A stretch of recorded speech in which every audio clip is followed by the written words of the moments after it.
कहा जाता है कि आज से करीबन 4.5 अरब साल पहले हमारी धरती बनी थी और आज से करीबन 3.8 अरब साल पहले धरती पर जीवन की शुरुआत हुई। इंसानों ने हजारों सालों से अपने पूर्वजों के निशान खोजते हुए पूरी धरती लांघ दी। हम धरती पर कहां से आए, ये सवाल खुद से पूछते हुए इंसानों ने न सिर्फ आसमान की ओर देखा बल्कि धरती और समुद्र की गहरी थाह में अपने इतिहास को खोजा।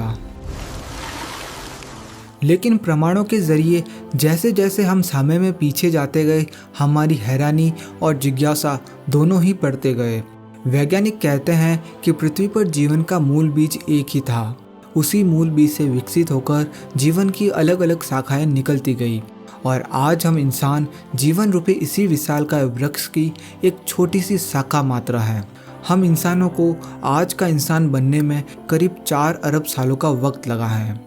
आज हम इंसानों का इस ग्रह पर राज न होता अगर हमारे पूर्वज प्रकृति की मार को झेलते हुए नेचुरल सिलेक्शन को न अपनाते। नेचुरल सिलेक्शन प्रकृति का एक बेरहम नियम है। जो बलवान होता है वही अपनी पीढ़ी को आगे बढ़ा सकता है और निर्बल को ये प्रकृति स्वीकार नहीं करती। चलिए नेचुरल सिलेक्शन को समझने के लिए कछुओं के इन बच्चों का उदाहरण लेते हैं। कछुए हमेशा अपने अंडों को समुद्र से थोड़ा दूर मिट्टी के नीचे गाड़ देते हैं क्योंकि उनके अंडों को समुद्र के जीवों और ज़मीन पर रहने वाले बेरहम जानवरों से खतरा होता है। इसलिए कछुए अपने अंडों के लिए सुरक्षित स्थान चुनते हैं। जब ये अंडे पोषित हो जाते हैं और इनसे कछुए के छोटे छोटे बच्चे बाहर निकलते हैं तो प्रकृति अपनी बाहें फैलाकर इनका स्वागत करती है। लेकिन अगर इन कछुओं को एक सुनहरा भविष्य बनाना है तो इन्हें कड़ी परीक्षा देनी होगी। जो भी कछुए का बच्चा परीक्षा को पास करेगा वही इस प्रकृति का आनंद उठा पाएगा और अपनी पीढ़ी को आगे बढ़ा पाएगा। जो फेल हुआ उसकी इस प्रकृति में कोई जगह नहीं है। अंडों से निकलने के बाद अगर इन कछुए के बच्चों को जीवन में आगे बढ़ना है तो किसी तरह उन्हें दूर नजर आ रहे समुद्र तक पहुंचना होगा। प्रकृति की ये मुश्किल परीक्षा शुरू होती है। कछुओं के छोटे छोटे बच्चे समुद्र की ओर दौड़ पड़ते हैं, लेकिन ये सफ़र इतना आसान नहीं होने वाला। आसमान में उड़ते बेरहम पक्षी इन नन्हे बच्चों को अपना शिकार बनाने के लिए तैयार हैं। पक्षी इन कछुओं के बच्चों पर हमला बोल देते हैं। अब इन नन्हे बच्चों को अपनी मंजिल तक पहुंचने के लिए तेज़ी से भागना होगा। यदि वे आज तेज़ी से नहीं भागेंगे तो वे कभी भी इस प्रकृति का आनंद नहीं ले पाएंगे। जो शक्तिशाली होते हैं वे अपनी मंजिल पर पहुंच जाते हैं और जो कमज़ोर होते हैं उनके लिए इस प्रकृति में कोई जगह नहीं होती। जब शक्तिशाली कछुए अपनी मंजिल पर पहुंचते हैं तो समुद्र की लहरें अपने आगोश में उन्हें समेट लेती हैं। अब ये नन्हे बच्चे प्रकृति का आनंद ले सकते हैं और बड़े होकर अपनी नई पीढ़ी को आगे बढ़ा सकते हैं। प्रकृति के इसी चुनाव को नेचुरल सिलेक्शन कहते हैं। हम इंसान अनेकों बार नेचुरल सिलेक्शन की प्रक्रिया से गुजरे हैं और आज भी हम प्रकृति की इसी मुश्किल परीक्षा से गुजर रहे हैं। पिछले 4 अरब वर्षों से हम प्रकृति के इस प्रकोप को सहते हुए आगे बढ़े हैं। हमने अनेकों बार महाप्रलय का सामना किया और अनगिनत प्रजातियों को विलुप्त होते देखा, लेकिन हमने कभी भी जीने की जिद नहीं छोड़ी और इसी जिद के कारण हमारा जीवन का सफ़र बेहद रोमांचक रहा है। दोस्तों, आज की इस वीडियो में हम एक रोमांचक यात्रा पर निकलेंगे। हम अपने अतीत की ओर रुख करेंगे और जानेंगे कि किस प्रकार सिंगल सेल से लेकर आज के जटिल जीवन की रचना हुई। हम ये भी समझेंगे कि कैसे हमने नेचुरल सिलेक्शन को अपनाया और किन महत्वपूर्ण घटनाओं ने हमारे जीवन को यहाँ तक पहुँचाया। इसके साथ ही हम देखेंगे कि कैसे इवोल्यूशन ने हमें आज का इंसान बनाया। तो मेरा नाम है अनिरुद्ध और चलिए शुरू करते हैं आज की ये वीडियो। अब से करीब 4 अरब साल पहले हमारी पृथ्वी का माहौल बिल्कुल नर्क की तरह था। चारों ओर उबलता हुआ लावा बह रहा था। गैस और धूल के बादलों ने पूरी पृथ्वी को घेर रखा था। ऐसी स्थिति देखकर ये विश्वास करना कठिन है कि कभी इस ग्रह पर जीवन की करोड़ों प्रजातियां पनप सकेगी। वैज्ञानिकों का मानना है कि इन्हीं विपरीत परिस्थितियों में पृथ्वी पर पहली बार जीवन का अंकुर फूटा। यह सवाल आज भी बना हुआ है कि जीवन का पहला बीज पृथ्वी पर कैसे आया। वैज्ञानिक इस विषय पर अलग अलग थ्योरीज देते हैं। कुछ का मानना है कि जीवन का पहला बीज किसी उल्कापिंड के साथ अंतरिक्ष से पृथ्वी पर आया, जबकि अन्य का मानना है कि जीवन के प्रारंभिक तत्व पृथ्वी पर पानी में उपस्थित कुछ रसायनों के मिलन से स्वतः उत्पन्न हुए। आपका मेरा और इस पृथ्वी पर मौजूद सभी जीवों का सफ़र 4 अरब साल पहले इसी नर्क जैसे वातावरण में पानी के भीतर एक कोशिका के रूप में अर्थात एक सिंगल सेल के रूप में शुरू हुआ। ये जो सेल आप देख रहे हैं यही हमारा पूर्वज है और पृथ्वी पर जीवन का सबसे पहला बीज। 4 अरब साल पहले इसी सेल ने जीवन की नींव रखी थी। आज हम जिस रूप में हैं उस यात्रा की शुरुआत इसी सेल के अंदर डीएनए के रूप में छिपे कुछ कोड्स और सूचनाओं के साथ हुई थी। इस सेल में मौजूद जीन इंफॉर्मेशन को बाहर भेजने में सक्षम थे। लगभग 50 करोड़ साल तक पृथ्वी पर जीवन सिंगल सेल के रूप में बना रहा। फिर 50 करोड़ साल बाद जीवन ने एक नया मोड़ लिया। आज से करीब 3 अरब साल पहले इस सिंगल सेल ने खुद की कॉपी बनाना शुरू कर दिया और अपने जैसे ही एक क्लोन का निर्माण करने लगा। यह एक अद्भुत घटना थी क्योंकि एक सेल का अपने ही क्लोन का निर्माण करना जीवन के एक नए रूप का जन्म था और इस प्रक्रिया के माध्यम से पुराने सेल एक नई पीढ़ी को जन्म दे सकते थे। यदि ये सेल खुद का क्लोन बनाने में सक्षम नहीं होती तो पृथ्वी पर जीवन उसी समय समाप्त हो गया होता जब जीवन के पहले बीज ने जन्म लिया था। यह प्रक्रिया 2 अरब सालों तक चलती रही। पुराने सेल अपना कॉपी बनाते और अपनी जानकारी को एक पीढ़ी से दूसरी पीढ़ी तक पहुंचाते रहे।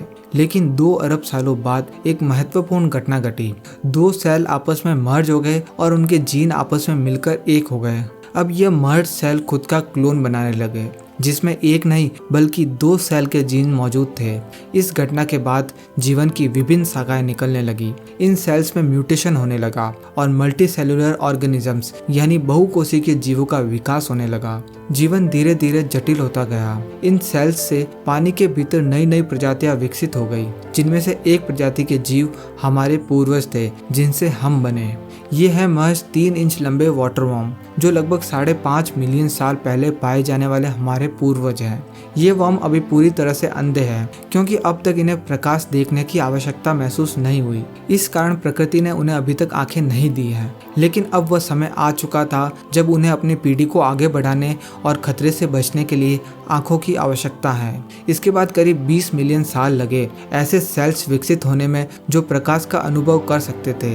अब फाइनली इन वाटर वर्म्स के अंधकार का अंत हो गया। अब वे पहली बार इस रंगीन दुनिया को अपनी आंखों से देख सकने में सक्षम हो गए थे क्योंकि अब हमारे पूर्वजों की आंखें विकसित हो चुकी थी। अब हमारे पूर्वज इस दुनिया को अपनी आंखों से देखने और खोजने के काबिल हो गए थे। लेकिन अब आंखों से देखी गई जानकारी को प्रोसेस करने के लिए एक और चीज की जरूरत थी। इस आवश्यकता को पूरा करने के लिए आंखों के पीछे एक छोटा सा मस्तिष्क विकसित होने लगा। हमारे पूर्वज अब एवोल्यूशन के चलते वर्म नहीं रहकर मछली जैसे आकार के हो गए। हमारा मस्तिष्क अब छोटे मोटे सिंपल डिसीजन ले सकता था और इंफॉर्मेशन को प्रोसेस कर सकता था। जैसा कि मैंने पहले ही बताया, सेल्स में म्यूटेशन के कारण कई तरह की प्रजातियां विकसित हो गई, जिनमें से कुछ ताकतवर भी थी। हमें अब इन खतरनाक प्रजातियों से खतरा था। अगर हमें नेचुरल सिलेक्शन का हिस्सा बनकर जीवित रहना है तो हमें इन खतरनाक जीवों से बचना होगा। और इवोल्यूशन ने एक बार फिर अपना काम किया। समुद्र के पानी में जीवित रहने के लिए अब हमारी स्किन कठोर हो चुकी थी। हमारे जबड़े और दांत भी विकसित हो गए और अब हम छोटे मोटे शिकारियों से अपनी रक्षा करने में सक्षम हो गए थे। आज से 375 मिलियन साल पहले हम अब एक कवच युक्त मछली बन चुके थे। हमारी लंबाई लगभग 1 फुट थी और हमारा भोजन छोटी छोटी मछलियाँ थी। लेकिन समुद्र पर तो अभी भी अन्य दैत्याकार जीवों का ही राज था। हमारे पास अब 2 विकल्प थे। या तो हम इन समुद्री राक्षसों का शिकार बनकर अपनी यात्रा को यहीं पर समाप्त कर ले या फिर जीवित रहने के लिए कोई दूसरा रास्ता खोजे। और हमने चुना उथले पानी का रास्ता। उथले पानी में समुद्री दैत्य नहीं आ सकते थे, लेकिन यहाँ पर एक चुनौती थी, ऑक्सीजन की कमी। अपने आप को बचाने के लिए 375 मिलियन साल पहले हमने कुछ ऐसा किया जो कभी किसी मछली ने नहीं किया था। हमने पहली बार अपना मुंह पानी से बाहर निकाला और हवा में सांस ली। अब जो हवा हम अपने अंदर खींच रहे थे उसके लिए हमारे शरीर में एक नए अंग का विकास हुआ, हमारे फेफड़ों का। अब हम एक संकरित प्राणी बन चुके थे जो हवा और पानी दोनों में सांस ले सकते थे। हमारे पास अब फेफड़े और गिल्स दोनों ही थे। आज के समय में हमारे गिल्स पूरी तरह लुप्त हो चुके हैं क्योंकि अब हमें इनकी आवश्यकता नहीं होती और हम केवल फेफड़ों के सहारे ही जीवित रह सकते हैं। लेकिन हमारे शरीर में अभी भी गिल्स की मैकेनिज्म का अवशेष बचा हुआ है, जिसके कारण कभी कभी हमें हिचकियाँ आती हैं। लगभग 365 मिलियन साल पहले हमने अपने सिर को पूरी तरह से पानी से बाहर निकाला और एक नई दुनिया को एक्सप्लोर करने के लिए कदम बढ़ाया। पानी के बाहर हमारे सामने एक खूबसूरत दुनिया थी और पहली बार हमने पानी को छोड़कर जमीन पर कदम रखा। यहाँ एक नई दुनिया हमारा स्वागत करने के लिए तैयार थी। ये वो अद्भुत क्षण था जब हमने एक नए जीवन की तलाश में पानी को छोड़कर जमीन को चुना था। यहाँ हमारे लिए भोजन भी उपलब्ध था और सांस लेने के लिए हवा भी। टिक्टालिक, यह वही मछली थी जिसने पानी से बाहर निकलने का साहस किया था, लेकिन जमीन पर सूर्य की रोशनी तेज थी तो उससे बचने के लिए हमारी स्किन मोटी और सख्त हो गई। अब हमने जमीन पर जीने की कला सीख ली थी। हमारे पूर्वज अपने वंश को आगे बढ़ाने के लिए अंडे देते और कुछ समय बाद उन अंडों से नवजात बच्चे बाहर निकलते जिनका इस दुनिया में प्रकृति स्वागत करती। जब वे इस नई दुनिया को एक्सप्लोर करते तो उनकी जानकारी को प्रोसेस करने के लिए मस्तिष्क और अधिक विकसित होता गया। हमारी बुद्धि का विकास होता रहा और यह आवश्यक भी था, क्योंकि भविष्य में बुद्धिमानी के कारण ही हम जीवित रह पाएंगे। लेकिन हम जमीन पर रहने वाले इकलौते जीव नहीं थे। अन्य प्रजातियां भी हमारे साथ ही इस नई दुनिया का हिस्सा थी। यहाँ भी हमारे कॉम्पिटिटर्स मौजूद थे जिनसे हमें भोजन के लिए संघर्ष करना पड़ता था। इस कंपटीशन को खत्म करने के लिए हमारी बॉडी में फिर से म्यूटेशन के चलते बदलाव आए और हमारे जबड़ों की मांसपेशियां अधिक मजबूत हो गई। इससे हम बहुत तेज़ी से अधिक भोजन का उपभोग कर सकते थे। अब हम अपने कॉम्पिटिटर्स की तुलना में काफ़ी अधिक शक्तिशाली हो चुके थे और उनके शिकार में भी सक्षम थे। लेकिन सब कुछ हमेशा स्थिर नहीं रहता। परिस्थितियाँ लगातार बदलती रहती हैं और ऐसा ही कुछ 250 मिलियन साल पहले हुआ था। साइबेरिया में पिघले हुए चट्टान पृथ्वी की क्रस्ट से बाहर आने लगी। इस मैग्मा के साथ निकली हानिकारक कार्बन डाइऑक्साइड गैस ने सूरज की गर्मी को पृथ्वी के वातावरण में फंसा लिया, जिससे पृथ्वी का तापमान काफ़ी बढ़ गया। सीधे शब्दों में कहूँ तो धरती पर ग्लोबल वार्मिंग होने लगी। इस स्थिति में वनस्पतियाँ धीरे धीरे समाप्त होने लगी। पौधों को खाने वाली प्रजातियां समाप्त होने लगी, जिससे मांसाहारी जीव भी धीरे धीरे खत्म हो गए और देखते ही देखते पृथ्वी की 95% प्रजातियां विलुप्त हो गई। बचे हुए 5% जीवों में हम भी शामिल थे और अन्य प्रजातियां भी जो भविष्य में डायनासोर बनने वाली थी। धीरे धीरे प्रकृति का प्रकोप कम हुआ और पृथ्वी का वातावरण फिर से सुखद और अनुकूल हो गया। जब वॉल्केनिक इरप्शंस के कारण पृथ्वी पर महाविनाश हुआ तब हम एक बड़ी छिपकली के आकार के जीव थे, लेकिन उस महाविनाश के कुछ समय बाद हम एक बड़ी बिल्ली के आकार के हो गए थे। हम अब अपने शरीर को घसीट कर नहीं चलते, बल्कि अपने पैरों के सहारे आगे बढ़ सकते थे। एक बड़ी छिपकली के आकार से इस आकार तक विकसित होने में हमें 30 मिलियन साल लगे, जो लगभग 220 मिलियन साल पहले की बात है। ये प्रजाति भीषण प्राकृतिक आपदा को सहन करके यहाँ तक जीवित रह पाई हैं। लेकिन हम इस धरती पर अकेले नहीं हैं जिन्होंने यह आपदा झेली है, क्योंकि कोई और भी है जो इस आपदा से गुजरकर अपनी हुकूमत कायम करने में सक्षम हो गया है। ये हैं डायनासोर। अब धरती पर इनका दौर है। अगर हमें इस ग्रह पर जीवित रहना है तो हमें उनसे खुद को बचाना होगा। डायनासोर छोटे रेप्टाइल से विकसित हुए और उन्होंने भी महाविनाश को सहन किया। इनका विकास हमारी तुलना में बहुत तेजी से हुआ, जिसके कारण आज ये बहुत विशालकाय हो चुके हैं। इन भूखे डायनासोर से बचने के लिए हमें भी नेचुरल सिलेक्शन को अपनाना होगा। हमें ऐसा बनना होगा कि हम इनकी नज़रों से छुप सके। कई मिलियन सालों तक हम छुपते छुपाते जीवित रहे। आज से 66 मिलियन साल पहले नेचुरल सिलेक्शन के चलते हमारा आकार छोटा होता गया और हम एक छछूंदर की तरह दिखने लगे। हम जमीन के अंदर बिल बनाकर खुद को छिपाने लगे। अब हमें डायनासोर के लिए देख पाना मुश्किल हो गया था। हमारे शरीर पर घने बाल थे जो सर्दी के समय खड़े हो जाते और हवा को कैद कर लेते थे, जिससे हमें गर्मी मिलती थी और ठंड से भी बचाव होता था। आपने देखा होगा कि अक्सर सर्दियों में आज भी हमारे रोंगटे खड़े हो जाते हैं। हालांकि अब हमें इनकी उतनी ज़रूरत नहीं है, इसलिए हमारे शरीर पर अब कम बाल हैं, क्योंकि अब हम अपने अनुकूल वातावरण बना सकते हैं और आर्टिफिशियल चीज़ों की मदद से अपने आप को वातावरण के अनुसार ढाल सकते हैं। हालांकि डायनासोर्स का खतरा हमेशा बना रहता था, इसलिए हमें हमेशा सतर्क रहना होता था। इससे पहले कि डायनासोर हमें देखे, उससे पहले हमें इनका आभास होना चाहिए था। हमने फिर से नेचुरल सिलेक्शन को अपनाया और हमारी इंद्रियां अधिक तेज होती गई। हमारे देखने, सुनने और सूंघने की क्षमता बढ़ती गई। जिससे पहले कि डायनासोर हमें देख पाते, हम सतर्क हो जाते थे। अब हमारा ब्रेन और भी कॉम्प्लेक्स होता जा रहा था। क्योंकि हमें हालात के अनुसार तेजी से निर्णय लेने की आवश्यकता थी। अब मानवता का भविष्य इस छोटी सी प्रजाति पर निर्भर था। अगर हम अपने छोटे से मस्तिष्क और तेज इंद्रियों का सही उपयोग नहीं कर पाए तो हमारा अस्तित्व खत्म हो जाएगा। लेकिन इन सारे प्रॉब्लम्स को पार करना इन्होंने सीख लिया। हम मनुष्यों के लिए अगर कोई अच्छी चीज हुई है तो वो है डायनासोर्स का अस्तित्व। इन्हीं की वजह से आज हमारे पास एक तेज दिमाग और शक्तिशाली इंद्रियां हैं।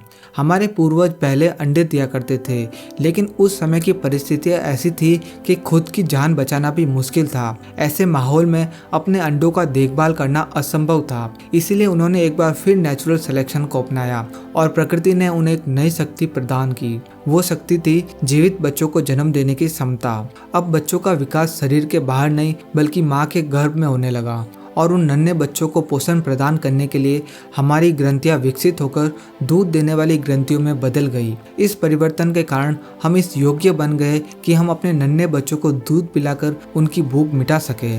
इस नेचुरल सिलेक्शन की वजह से अब हमारी प्रजाति का इस दुनिया में जीवित रहना और अधिक आसान हो गया था। सिंगल सेल से इंसान बनने की इस यात्रा में हमारे लिए ये एक बहुत बड़ी उपलब्धि थी। इस छोटे से जीव से लगभग 4000 विभिन्न प्रजातियां विकसित हुई। एक छोटे चूहे से लेकर विशाल व्हेल और हम इंसानों तक। यहीं से स्तनधारियों का दौर शुरू हुआ। लेकिन इस समय भी पृथ्वी पर डायनासोर्स का ही राज कायम था। हालांकि प्रकृति के आगे किसी की नहीं चलती। लगभग 65 मिलियन साल पहले पृथ्वी पर एक और महाविनाशकारी घटना घटी। एक माउंट एवरेस्ट के आकार की चट्टान अंतरिक्ष से तेज गति से आई और मैक्सिको की खाड़ी में टकरा गई। इस एस्टेरॉयड के प्रभाव से पृथ्वी पर एक विनाशकारी महाप्रलय की शुरुआत हुई। धूल और धुएं के बादलों ने संपूर्ण पृथ्वी को अपनी चपेट में ले लिया। टक्कर की वजह से जगह जगह ज्वालामुखी विस्फोट होने लगे और भयंकर भूकंपों ने पृथ्वी को हिलाकर रख दिया। पृथ्वी का तापमान इतनी तेजी से बढ़ा कि हर ओर आग ही आग थी। वनस्पतियां जलकर खाक हो गई और डायनासोर भी जलती हुई धरती पर राख में बदल गए। केवल डायनासोर ही नहीं बल्कि अन्य बड़ी बड़ी प्रजातियों के जीव भी इस प्रलय में दम तोड़ देते हैं। यह आपदा इतनी भयंकर थी कि अब हमारे पास जीवित रहने का एकमात्र उपाय था कि हम पृथ्वी में बिल बनाएं और उनमें छुपकर अपने आप को सुरक्षित रखें। सौभाग्य से हम इस काम में माहिर हो चुके थे और हमने ऐसा ही किया। पृथ्वी पर जितने भी विशालकाय जानवर थे वे अब विलुप्त हो चुके थे। केवल छोटे छोटे जीव ही इस विनाशकारी आपदा में जीवित रह सके और सौभाग्य से हम उनमें से एक थे। इस महाप्रलय ने पृथ्वी की 95% से अधिक प्रजातियों को समाप्त कर दिया। धूल, राख और धुएं के बादलों ने सूर्य की रोशनी को ब्लॉक कर दिया। पेड़ पौधे नष्ट हो गए। मैक्सिको की खाड़ी से शुरू हुई एक सामान्य आपदा कुछ ही क्षणों में एक महाप्रलय का रूप ले चुकी थी। लेकिन प्रकृति का एक नियम है, नवनिर्माण। किसी भी नए निर्माण से पहले पुराने निर्माण को समाप्त होना होता है। इस प्रलय ने विशालकाय जीवों को समाप्त कर एक नई प्रजाति को विकास का अवसर दिया और वो नई प्रजाति थी हम मैमल्स। इस महाप्रलय में छोटे छोटे बग्स जैसे कॉकरोच आदि भी जिंदा बच गए थे। अब हमारा भोजन केवल यही थे। इन्हें खाकर हमारे पूर्वजों ने अपनी भूख मिटाई। आज हम धरती पर हैं तो उसमें बहुत बड़ा योगदान उन कॉकरोचों का भी है जिन्हें खाकर हमारे पूर्वज जीवित रह सके। अब पृथ्वी पर मैमल्स का दबदबा था। उस समय हमारा आकार मात्र 6 इंच का था। धीरे धीरे पृथ्वी की परिस्थितियों में फिर से बदलाव आया। महाप्रलय को अब 5 मिलियन साल बीत चुके थे।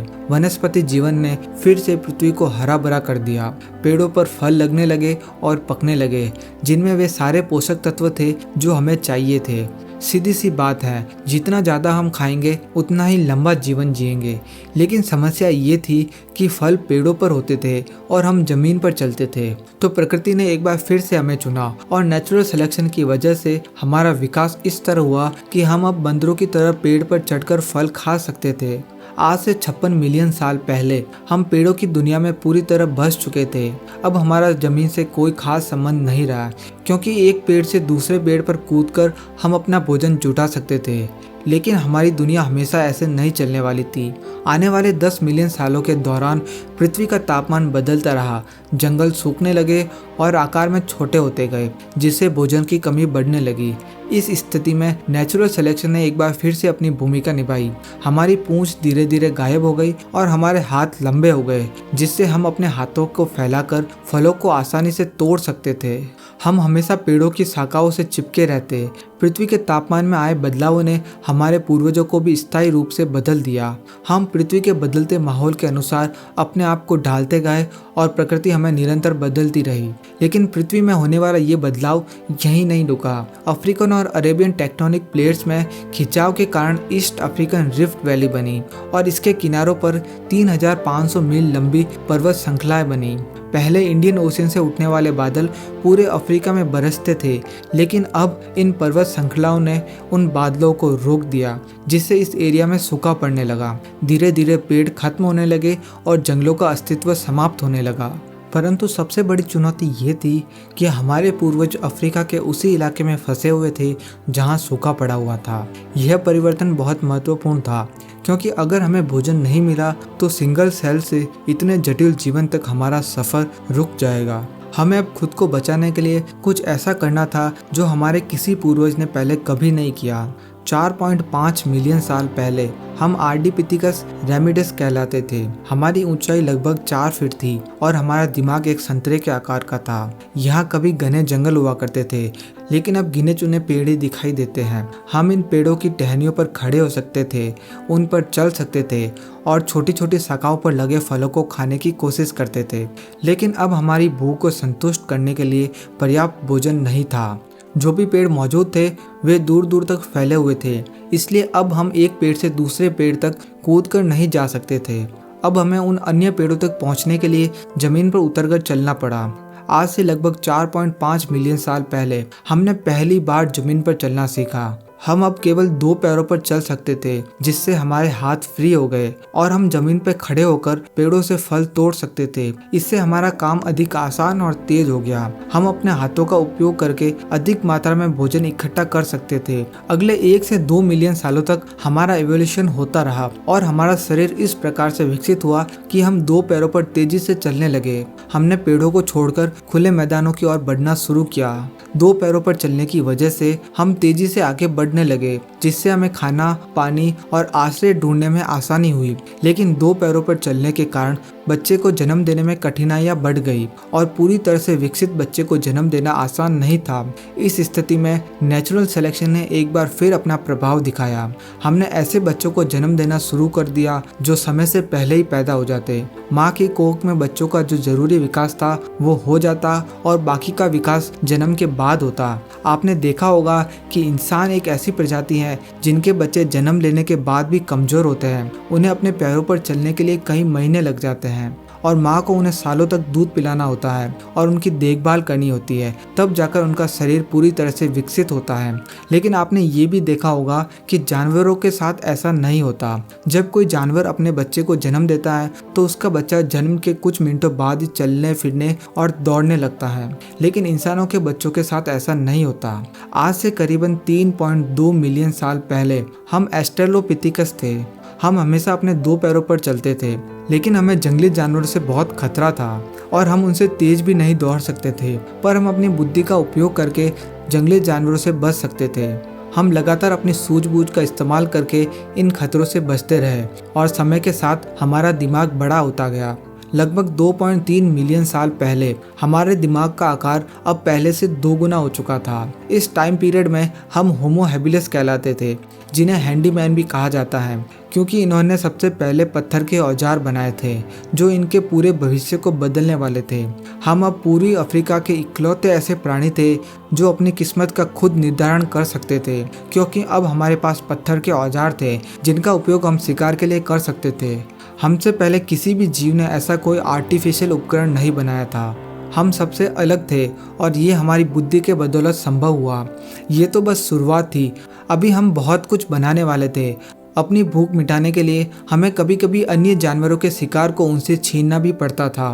कभी कभी हमें अपने साथी मानवों से लड़ाई करके खाना छीनना पड़ता था और ऐसा करने में हम सफल भी हो जाते, क्योंकि हमारे पास अब पत्थर का एक शानदार हथियार था जो हमारी बड़ी ताकत बन चुका था। कई बार ऐसा होता कि जिस भोजन को लेकर हम संघर्ष करते उसमें से मांस खत्म हो जाता और केवल हड्डियां बचती। अफ्रीका के उस इलाके में अब पेड़ समाप्त हो चुके थे, इसलिए हमारे पास खाने का कोई और विकल्प नहीं था। इसलिए हमने उन हड्डियों को तोड़ना शुरू किया जिनके अंदर बोन मैरो होता था, जिसमें वे सभी पोषक तत्व होते थे जो हमारे जीवित रहने के लिए आवश्यक थे। अगर हमारी किस्मत अच्छी होती तो हमें ताज़ा मांस मिल जाता, वरना सिर्फ बोन मैरो खाकर ही गुजारा करना पड़ता। कठोर हड्डियों के भीतर से बोन मैरो निकालने के लिए अब हमारे पास एक शानदार औजार था। समय के साथ जैसे जैसे हमने पत्थरों के औजारों का उपयोग बढ़ाया, हम इन्हें बेहतर ढंग से पकड़ने में सक्षम होते गए। हमारे हाथ के अंगूठे धीरे धीरे बड़े होते गए, जिससे औजार पकड़ना और अधिक सुविधाजनक हो गया। आज भी हमारे दैनिक जीवन में अंगूठे का बहुत महत्वपूर्ण स्थान है। बिना अंगूठे के हमारा कार्य अधूरा रह जाता है। जिस पेन को आप पकड़कर लिख सकते हैं, ये सब अंगूठे की वजह से ही संभव है। हम अन्य चीज़ों को भी अपने हाथों से आसानी से पकड़ सकते हैं। ये सब केवल इसलिए संभव हो सका क्योंकि लगभग 2 मिलियन साल पहले हमारे पूर्वजों ने पत्थर के औजारों का उपयोग किया था, जिसने हमारे शरीर की संरचना को बदल दिया। इवोल्यूशन चलता रहा और लगभग 1.8 मिलियन साल पहले हम होमो इरेक्टस बन गए। हम इससे पहले स्कैवेंजर्स थे जो दूसरों द्वारा किए गए शिकार को चुरा लेते थे, लेकिन अब हम खुद शिकारी बन चुके हैं। हम अब स्वयं शिकार करते हैं और अपनी भोजन की कमी को दूर करते हैं। अब हमने अपनी प्रजाति के लोगों के साथ मिलकर काम करना शुरू कर दिया है। हम मिलकर शिकार करते हैं और साथ मिलकर भोजन करते हैं। अब हम इतनी तेज़ी से दौड़ सकते हैं कि अपने शिकार को गिरा सके। फिर एक दिन एक अद्भुत घटना घटी। आसमान से बिजली गिरी और आग लग गई, जिसने हमें गर्माहट दी और ठंड से बचाया। उस आग में कुछ जंगली जानवर भी जलकर मारे गए। मांस हमारे लिए बहुत मूल्यवान था, इसलिए हमने उसे व्यर्थ जाने नहीं दिया। हमने पहली बार आग में भुना हुआ मांस खाया, जो बहुत ही स्वादिष्ट था और चबाने में भी आसान था। हमने आग जलाना सीख लिया, जो हमारी दुनिया को बदलने वाला था, क्योंकि अब प्रकृति की शक्ति हमारे हाथ में थी। आग हमें दूसरे जानवरों से सुरक्षा देती, ठंड से बचाती और सबसे महत्वपूर्ण बात ये कि अब तक हम कच्चा मांस खाते आ रहे थे, जिससे उसे चबाने और पचाने में हमारे शरीर को बहुत मेहनत करनी पड़ती थी। लेकिन आग की खोज ने यह कार्य आसान कर दिया। अब हम मांस को आग में भूनकर खाते थे। भुने हुए मांस को चबाने में हमारे जबड़ों की मांसपेशियों को कम मेहनत करनी पड़ती और उसे पचाने में हमारे शरीर को कम ऊर्जा खर्च करनी पड़ती। अब ये बची हुई ऊर्जा हमारे दिमाग में खर्च होने लगी, जिससे हमारा दिमाग बड़ा होने लगा और हम अधिक बुद्धिमान होते गए। लेकिन अभी भी हम एक दूसरे से सही ढंग से बातचीत नहीं कर पा रहे थे, जिससे आपसी समझ बनाना हमारे लिए कठिन था। लेकिन नेचुरल सिलेक्शन ने यहाँ भी अपना काम किया। हमारे गले की मांसपेशियों में बदलाव आया, जिससे अब हम विभिन्न प्रकार की आवाज़ें निकाल सकते थे। हम बोलकर एक दूसरे से बात करने लगे। भाषा हमारे लिए बहुत बड़ा साधन साबित हुई। हमारे शरीर में यही एक पहेली बची थी जिसे प्रकृति ने सुलझा दिया। आज से लगभग 2 लाख साल पहले सिंगल सेल से शुरू होकर जटिल जीवन के रूप में अरबों सालों की सर्वाइवल की जंग लड़ते हुए हम यहाँ पहुँचे। हम होमो सेपियंस, इस धरती के सबसे बुद्धिमान प्राणी, जिनका दिमाग बहुत बड़ा और शक्तिशाली हो चुका था। हमने औजारों का उपयोग करना सीखा, भाषा का इस्तेमाल करना सीखा, हमने खेती और पशुपालन सीखा, हमने कम्युनिटी में रहकर गांवों और शहरों का निर्माण किया, हमने पहिए की खोज की, रेल बनाई, हवाई जहाज और रॉकेट विकसित किए। हमने अपना पहला कदम भोजन की तलाश में पेड़ों को छोड़कर जमीन पर रखा, लेकिन आज हम चंद्रमा पर भी अपना पहला कदम रख चुके हैं। हमने संस्कृतियों को बनाया और पृथ्वी के हर कोने में फैले। हमने ज्ञान और विज्ञान को समझा। भोजन की भूख से हम अब ज्ञान और नवीनता की भूख महसूस करने लगे हैं।